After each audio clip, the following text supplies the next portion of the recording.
The philosophical scripture, the Discourses, is brought to you by not a prophet org, the place on the internet to find spiritual guidance powered by artificial intelligence. Chapter 10.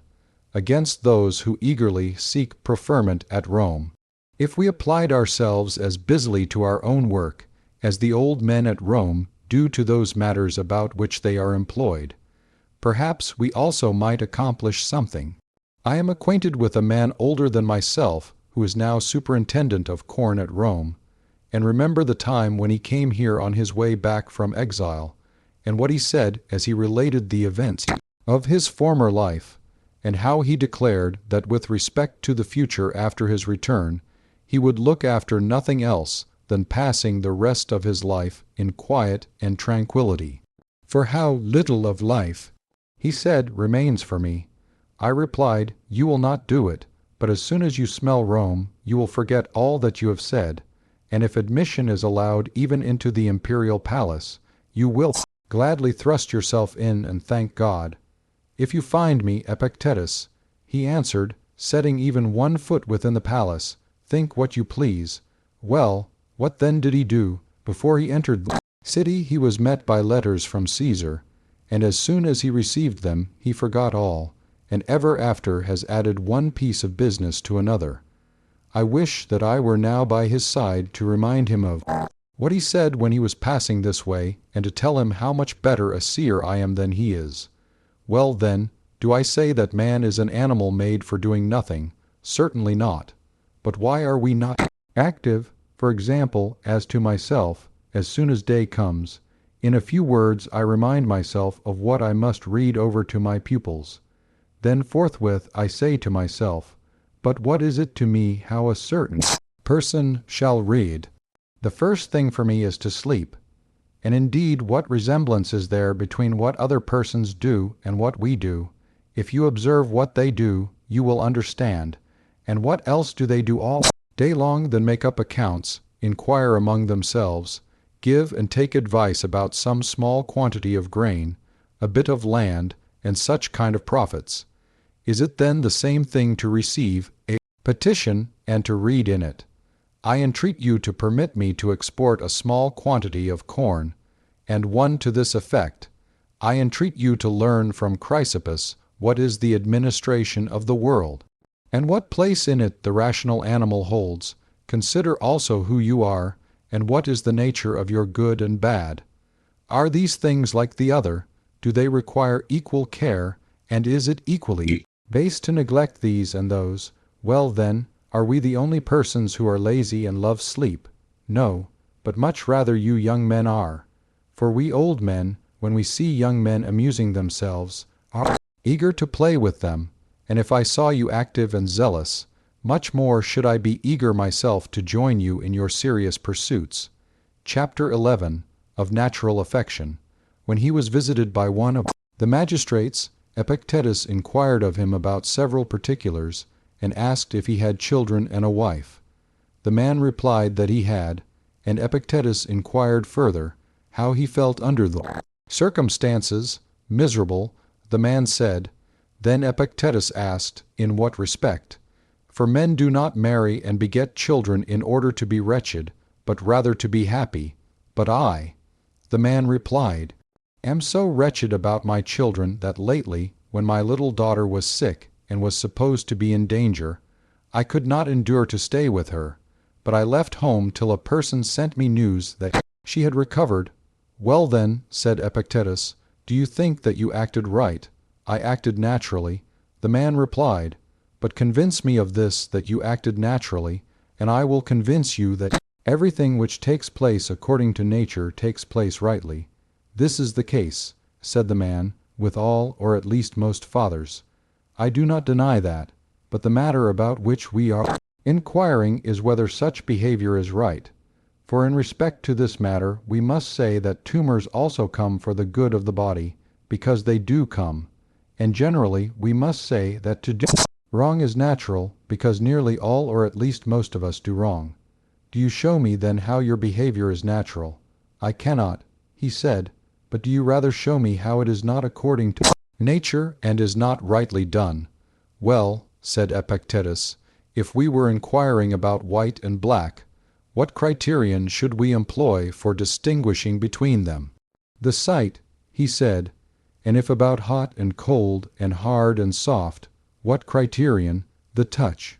Well then, since we are inquiring about things which are according to nature, and those which are done rightly or not rightly, what kind of criterion do you think that we should employ? I do not know, he said. And yet not to know the criterion of colors and smells, and also of tastes, is perhaps no great harm. But if a man do not know the criterion of good and bad, and of things according to nature and contrary to nature, does this seem to you a small harm, the greatest harm? Come tell me, do all things which seem to some persons to be good and becoming rightly appear such? And at present as to Jews and Syrians and Egyptians and Romans, is it possible that the opinions of all of them in respect to food are right? How is it possible? He said. Well, I suppose it is absolutely necessary that, if the opinions of the Egyptians are right, the opinions of the rest must be wrong. If the opinions of the Jews are right, those of the rest cannot be right, certainly. But where there is ignorance, there also there is want of learning and training in things which are necessary. He assented to this. You then, said Epictetus, since you know this, for the future will employ yourself seriously about nothing else, and will apply your mind to nothing else than to learn the criterion of things which are according to nature, and by using it also to determine each several thing. But in the present matter, I have so much as this to aid you toward what you wish. Does affection to those of your family appear to you to be according to nature and to be good? Certainly. Well, is such affection natural and good, and is a thing consistent with reason not good? By no means. Is then that which is consistent with reason in contradiction with affection? I think not. You are right, for if it is otherwise, it is necessary that one of the contradictions being according to nature, the other must be contrary to nature. Is it not so? It is, he said. Whatever, then, we shall discover to be at the same time affectionate and also consistent with reason, this we confidently declare to be right and good. Agreed. Well then, to leave your sick child and to go away is not reasonable, and I suppose that you will not say that it is. But it remains for us to inquire if it is consistent with affection. Yes, let us consider. Did you, then, since you had an affectionate disposition to your child, do right when you ran off and left her? And has the mother no affection for the child? Certainly she has. Ought, then, the mother also to have left her, or ought she not? She ought not. And the nurse, does she love her? She does. Ought, then, she also to have left her? By no means. And the pedagogue, does he not love her? He does love her. Ought, then, he also to have deserted her? And so should the child have been left alone and without help on account of the great affection of you, the parents, and of those about her? Or should she have died in the hands of those who neither loved her nor cared for her?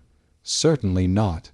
Now this is unfair and unreasonable, not to allow those who have equal affection with yourself to do what you think to be proper for yourself to do, because you have affection. It is absurd. Come then, if you were sick, would you wish your relations to be so affectionate, and all the rest, children and wife, as to leave you alone and deserted? By no means. And would you wish to be so loved by your own, that through their excessive affection you would always be left alone in sickness? Or for this reason would you rather pray, if it were possible, to be loved by your enemies and deserted by them?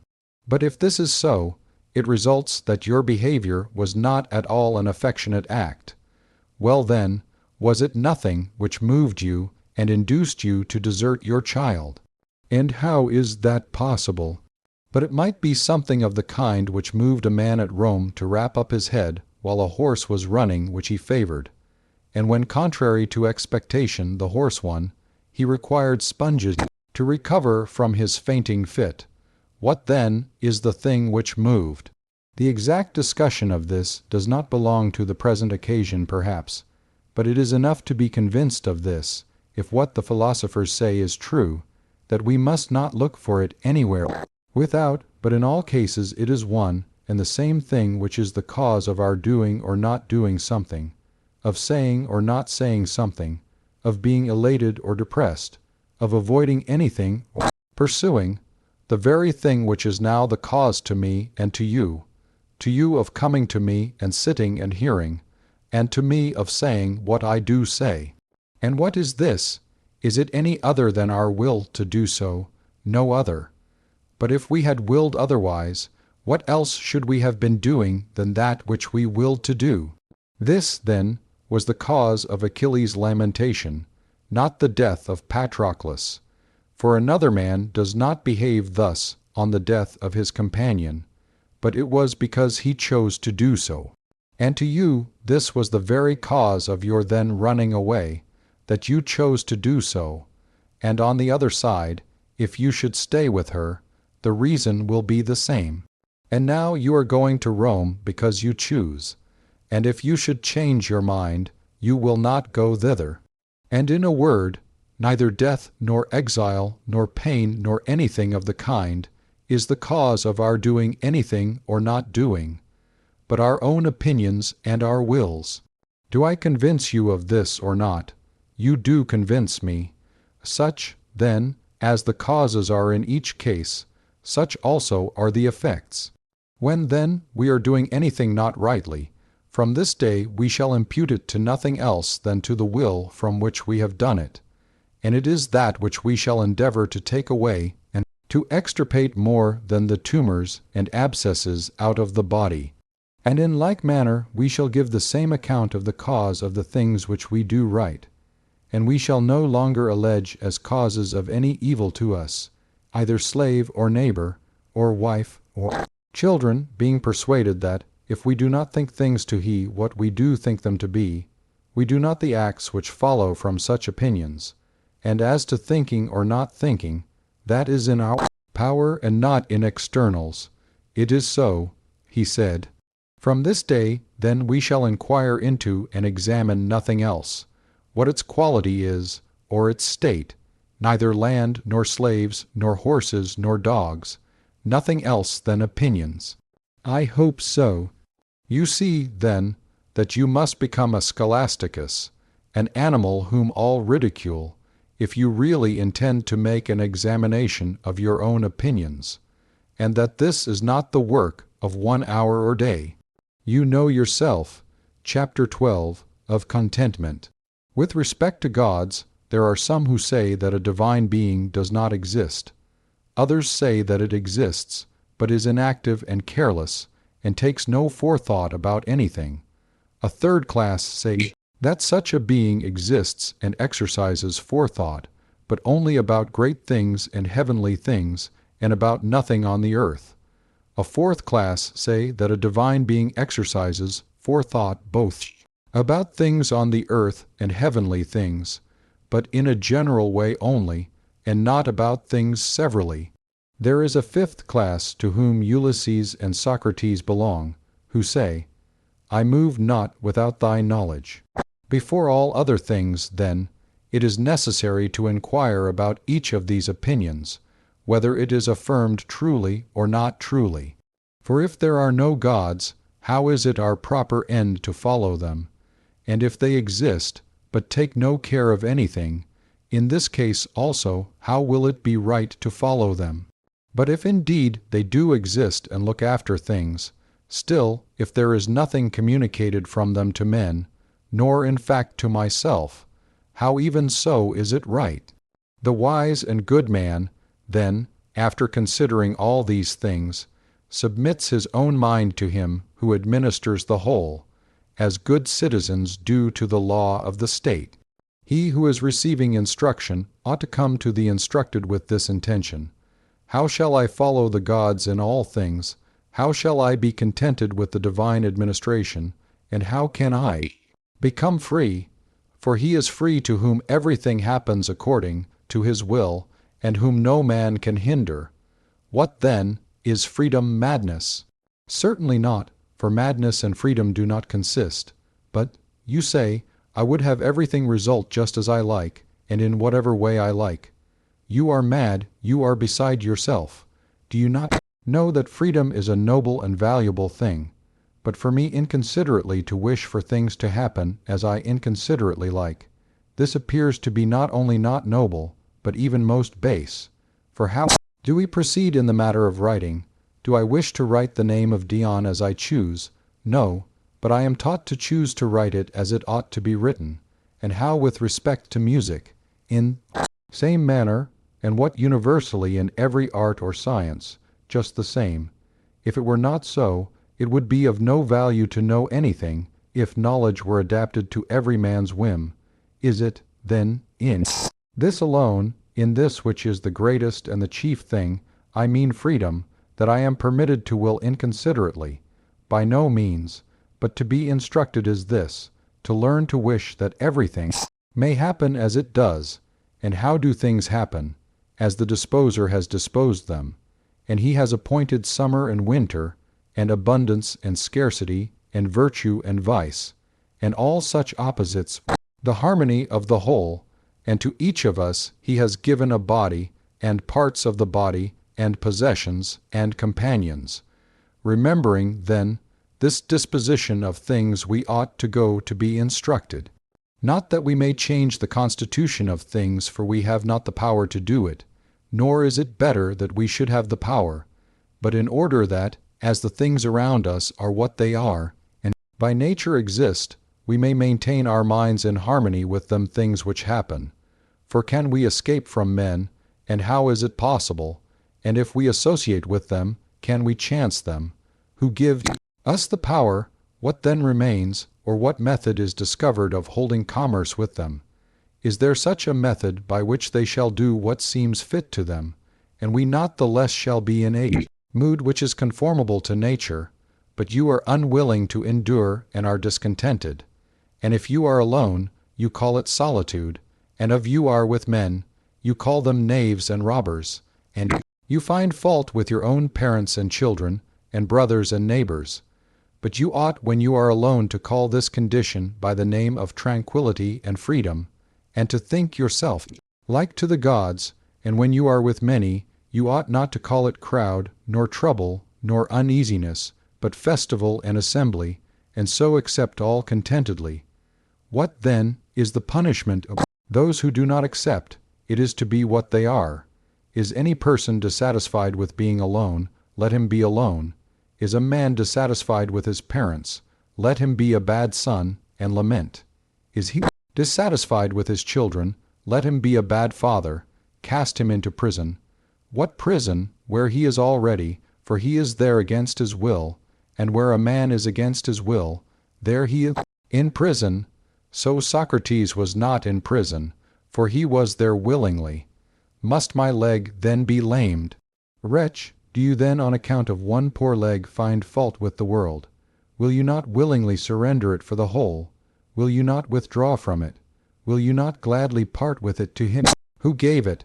And will you be vexed and discontented with the things established by Zeus, which he with the Moirai who were present and spinning the thread of your generation, defined and put in order?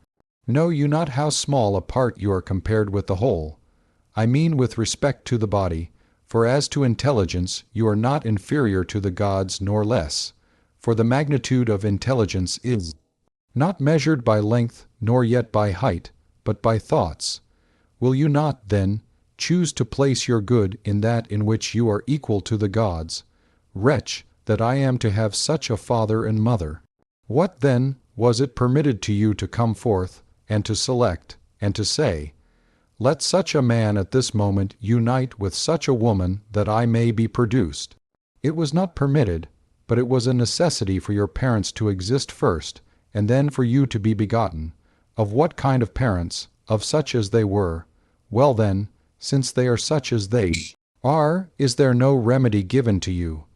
Now, if you did not know for what purpose you possess the faculty of vision, You would be unfortunate and wretched if you closed your eyes when colors were brought before them, but in that you possess greatness of soul and nobility of spirit for every event that may happen, and you know not that you possess them. Are you not more unfortunate and wretched? Things are brought close to you which are proportionate to the power which you possess, but you turn away this power most particularly at the very time when you ought to maintain it open and discerning. Do you not rather thank the gods that they have allowed you to be above these things which they have not placed in your power, and have made you accountable only for those which are in your power? As to your parents, the gods have left you free from responsibility, and so with respect to your brothers, and your body, and possessions, and death and life.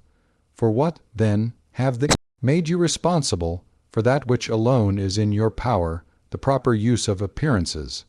Why then do you draw on yourself the things for which you are not responsible?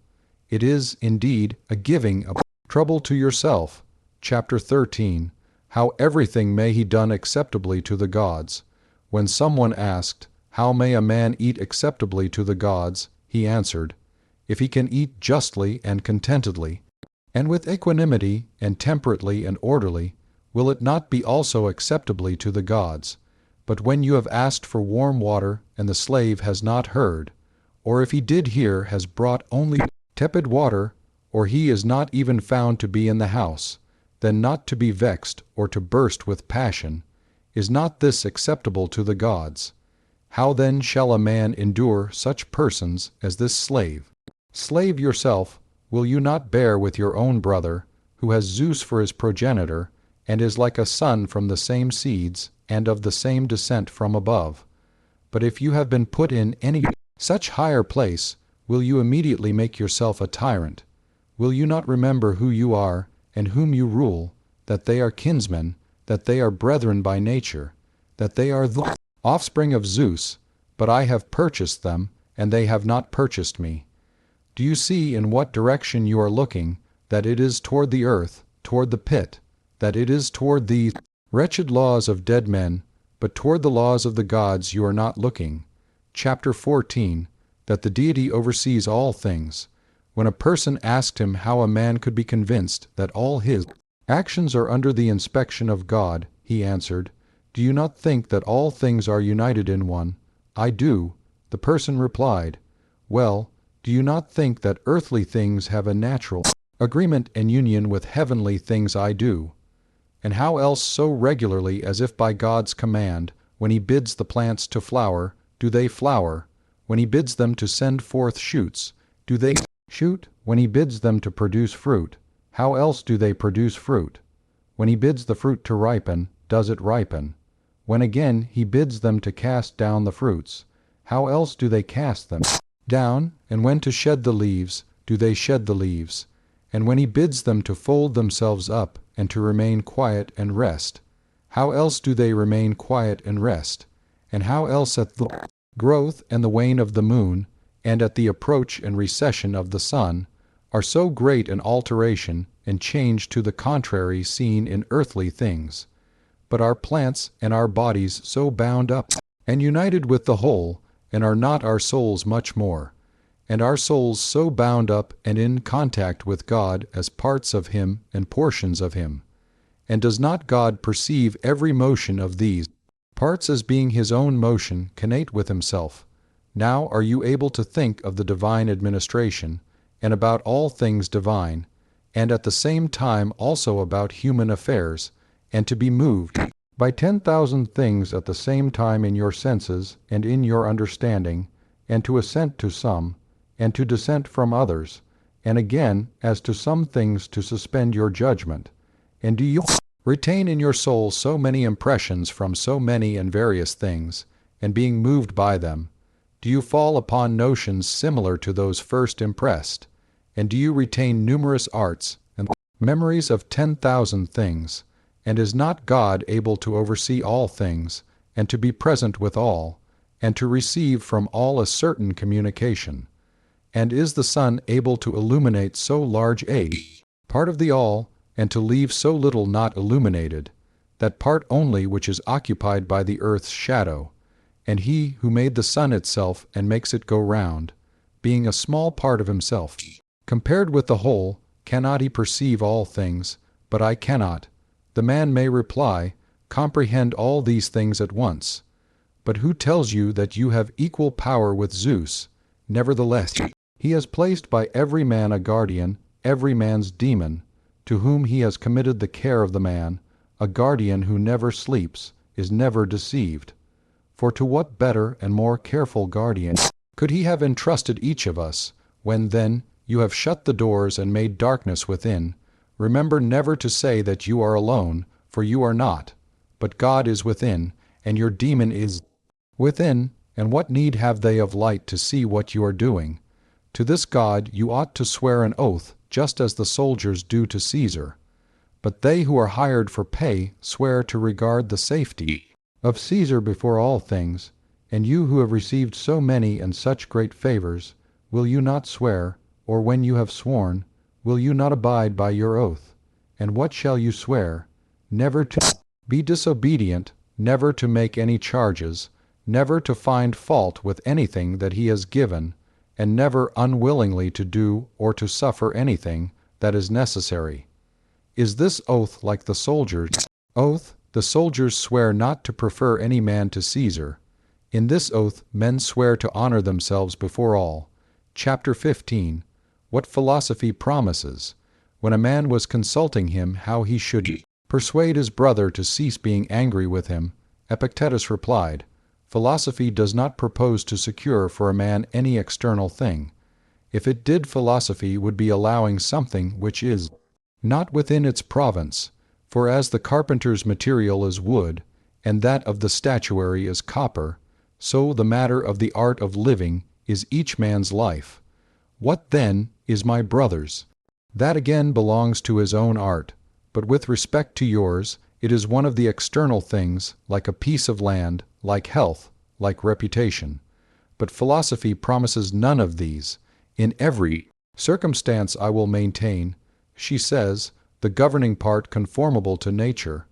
Whose governing part? His in whom I am, she says. How then shall my brother cease to be angry with me? Bring him to me, and I will tell him. But I have nothing to say to you about his anger. When the man who was consulting him said, I seek to know this how, even if my brother is not reconciled to me, shall I maintain myself in a state conformable to nature? Nothing great, said Epictetus, is produced suddenly, since not even the grape or the fig is. If you say to me now that you want a fig, I will answer to you that it requires time. Let it flower first, then put forth fruit, and then ripen. Is, then, the fruit of a fig tree not perfected suddenly and in 1 hour? And would you possess the fruit of a man's mind in so short a time and so easily? Do not expect it, even if I tell you.